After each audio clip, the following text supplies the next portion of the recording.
Hi everyone and welcome to this episode of Downtime Cosplay.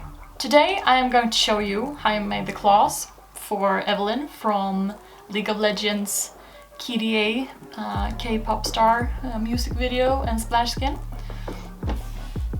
She does have a few different designs, so to say, which is very common when you do a cosplay. If you look at the in-game pictures versus the concept art, it can be a bit different. So if you want to go for like one, if you're gonna compete, for example, choose one and stick to it as much as you can, because that will make it much easier for judges to reference your pictures later. Or you just don't give a damn and you do whatever you want. First out, we need to make a pattern. I am a bit of old school, so I do this by tracing my hand on paper using the reference picture in front of me. I try to split up the design in smaller parts as to not overwhelm myself and miss things, because I know we all do this. We look at the image and it's like, oh nice, and then we miss something. So for this example, I make like the knuckles part one design and then like the claw part another, so make sure that I get all the parts. And also to make sure that I actually like bend my finger with both parts on. I named them F1, F2, F3 and F4 for the fingers, and T for thumb. It was very easy, very basic, but it worked for the design I needed. You can name anything that works for you. So if you like stars or if you like to do like different symbols on them, all up to you. When I have sketched up a design I like, I cut out 2 pieces each for every template, so I think so I can fold them together. I then tape these together, and I have by this created a mock-up for the final thing. I always think it's easier to make the design on paper first, because that way I can remake it how many times that I have to, instead of actually doing it directly on the material I'm going to work with. Of course, depending on the situation, but mostly it's very much easier to not having to go into town because I cut the wrong side or I used too much or too little on the material that I don't have anymore. My idea is to use Worbla for the actual claws, which is a thermoplastic that you heat up and softens into an almost gingerbread dough-like texture. And when it has cooled down, it hardens into the shape you formed it. So you gotta be efficient here. So when I'm happy with the design of my mock-up, deadly paper claws, I trace it out on the Worbla. I can use just a regular pen for this. The Worbla has 2 sides, one that's a bit shinier and one that is a bit rougher. I like to use the shiny side up. I think this is the one that has the most glue on it, but so if you're gonna attach it to something else, it's probably best to use the other side, but I like it and that works for me. I can also use regular scissors for this, so I don't have to have like a super cutter or something. Regular kitchen scissors work just fine for this. I also make sure, so I trace out before I cut everything, so I can actually count and make sure I have 2 pieces for every finger or every design, so to say. And save the scraps. Like, similar how to gingerbread dough, it's like you know when you pattern it out and you like put everything out, then you can just like smash it together and you make another one. You can do the exact same thing with Worbla. So don't throw away the scraps. Be environmentally friendly. Save the scraps. Here comes the fun part. As earlier mentioned, Worbla softens when it's heated up and hardens when cooled down. Since it is a plastic, I try to use a carbon filtered mask. It's one of those. It's like, and I also have filters. Worbla's webpage states that it's non-toxic, but working with any material heating up, and especially a plastic, I always prefer to have a filtered carbon mask regardless. And anyway, you always make sure that you have a well-ventilated workspace. The surface will also be quite hot, so if you want to, you can use gloves. I myself carefully usually feel, like I heat it up. I use the heat gun, and then I heat up and like feel very carefully with my finger to not burn myself. I use a heat gun for warming the Worbla, but you can also use a hairdryer.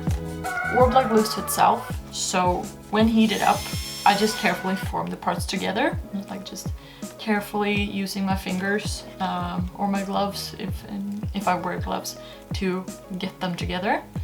Since the fingers on my hand is different shapes, I like to make sure to form them after the finger they're supposed to be on. So like the left and right thumb will be mirrored to each other, so I can get a correct fit.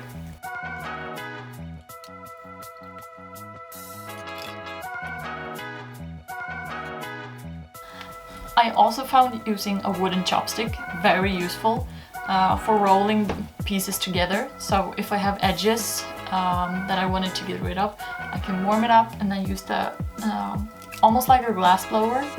I just roll along the Worbla very carefully.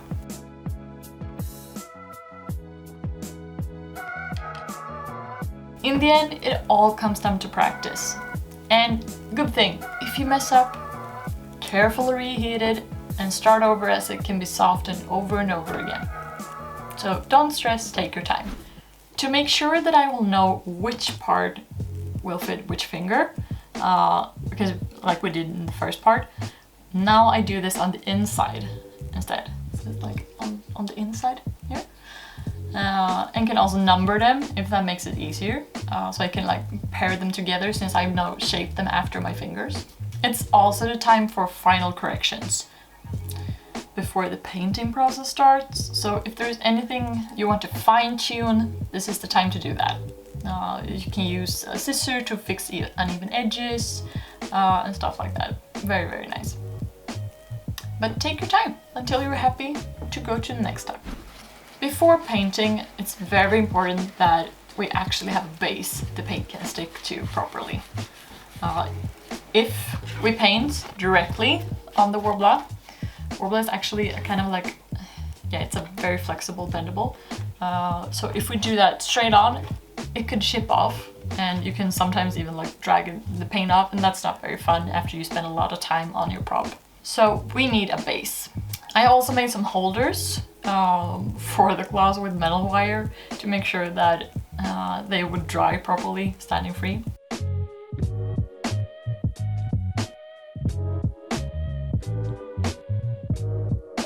Priming is a term for using a base underneath a paint.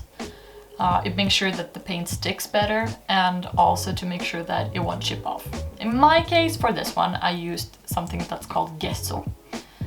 It is a liquid that contains chalk, basically, and when it dries, I can use a sandpaper for that to like finish up the edges.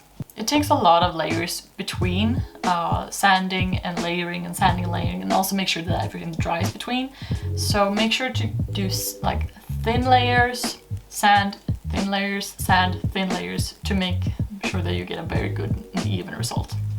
You can almost liken it to using a nail polish. If you use one thick coat of nail polish, it can be a bit clumpy and it will not dry in the very good sense. But if you do like thin layer, wait for it to dry, thin layer again, then that will actually help the surface become smoother and give it a better finish. So after putting on some primer, it's time to start sanding. The best thing is to use a rougher textures of paper first. It's like, it's a very grainy texture. And go over the entire thing using small circles, usually the way it works for me. And then you do it again with a finer one. This is the thing that takes the longest time. So make sure to put on a mask, because there will be dust and you don't want to inhale that. Maybe some headphones with a podcast or an album. Just get to it. It's like I usually watch anime at the same time. It's like just like watching and doing that. Very, very, very nice. After every layer has been sanded, we apply one more coat of primer and repeat until we are satisfied. 100 years later. No, okay, that was like 5 layers later, but still. When we are happy with the surface, it has come to the stage of paint. Here we can use a multitude of ways. We can use acrylic paints, we can use airbrush and so forth. Me personally, I prefer to work with spray paints. Make sure to be in a well-ventilated area for this. I even got myself a pop-up wardrobe from IKEA. It's really, actually really comfortable. So I could use this in our garage, since it was like -10 degrees Celsius outside. Don't forget to put on a mask, as aerosols can damage your lungs even when working outside. So safety first. Short light layers are better than going hard on it, as the paint can run if it gets too much paint. Like in this case, you can see that it has run, so this one will need a new layer as well. After they have dried for approximately 24 hours, depending on which brand, they are ready for playing with. If you want to, now is the time you can add decor and details. I will personally bling them out with some rhinestones for my Evelyn cosplay. So it's all up to you now, but they're ready to be used if you want to.